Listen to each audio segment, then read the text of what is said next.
You need to hear this if you're a global affairs watcher.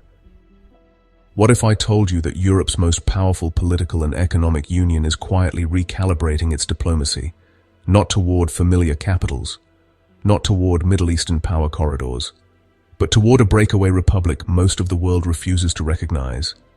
Why is Brussels engaging Hargeisa? And what does this mean for global trade, security, and the geopolitics of the Red Sea? This is EU diplomacy like you've never seen it before. Because this time, Europe isn't reacting to a crisis. It's positioning for the future. Welcome to the Horn Lens, where global power shifts are explained clearly, calmly, and without propaganda.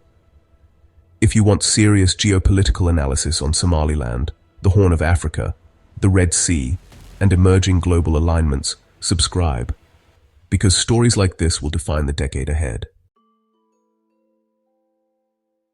The Horn of Africa is now a geopolitical chessboard, with the Red Sea at its center. The Bab el-Mandeb Strait is a choke point for global trade, drawing in military and economic interests from the US, China, France, Japan, Turkey, and the Gulf states. Djibouti's coastline is crowded with foreign bases, while regional powers invest in ports and infrastructure. For the EU, this is about more than trade. It's about security and influence. Control over ports like Djibouti, Berbera, and Mogadishu means access to Ethiopia's vast market and regional leverage. The EU's strategy promotes stability and multilateralism, countering rivals' transactional tactics.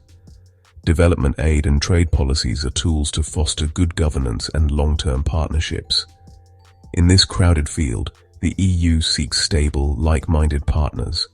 Somaliland is emerging as one. Engagement with Hargeisa is part of a broader effort to anchor cooperative security in a contested region. The stakes are high, and the EU knows it cannot afford to be a passive observer. The new great game is underway, and Europe is determined to play.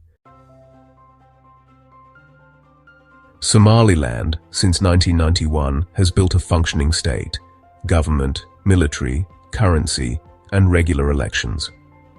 Its stability and democratic process stand in stark contrast to Somalia's turmoil.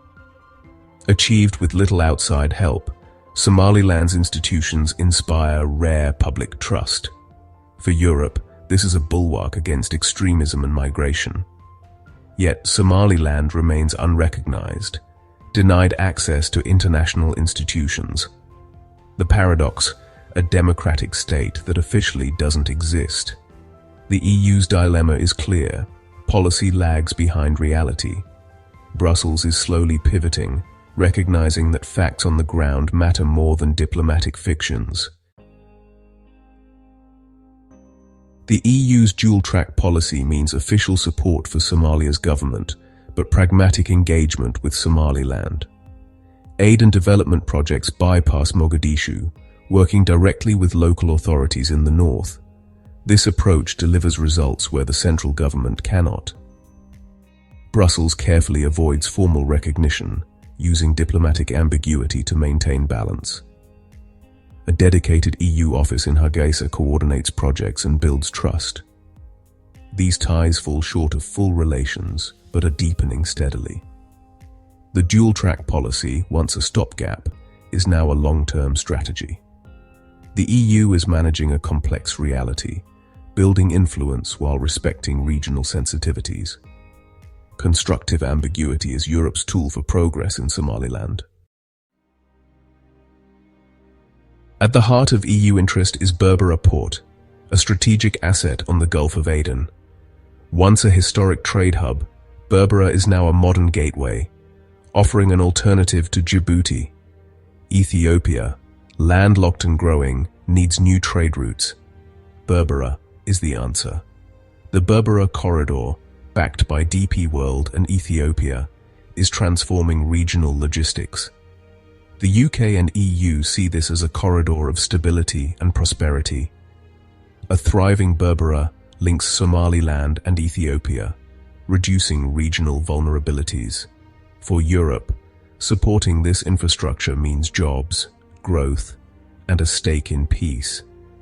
Economic interdependence is a bulwark against instability.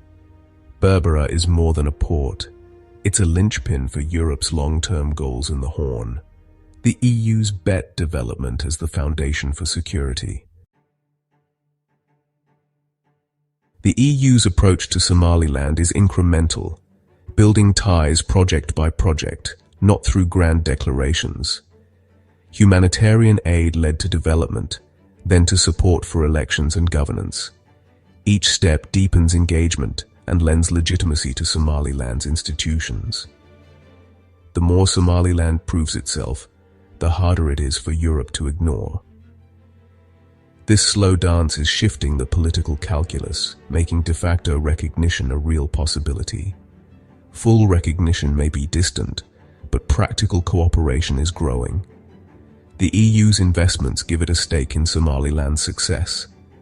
The long game is about shaping a new reality, one careful step at a time. In December 2026, Israel's recognition of Somaliland shattered the diplomatic status quo.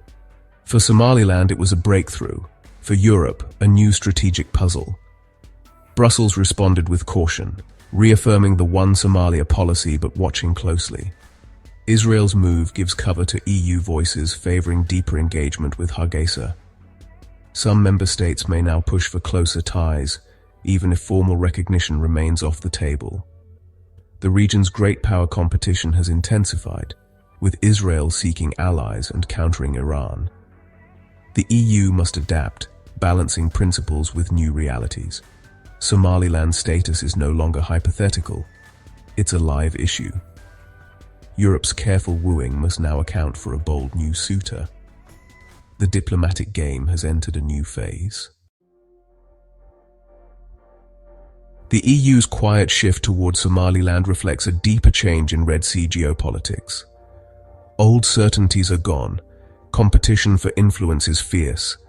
The Horn of Africa is a microcosm of global power struggles. US, China, Turkey, Gulf states, and now Israel. The EU's engagement is a bet on local solutions and earned legitimacy.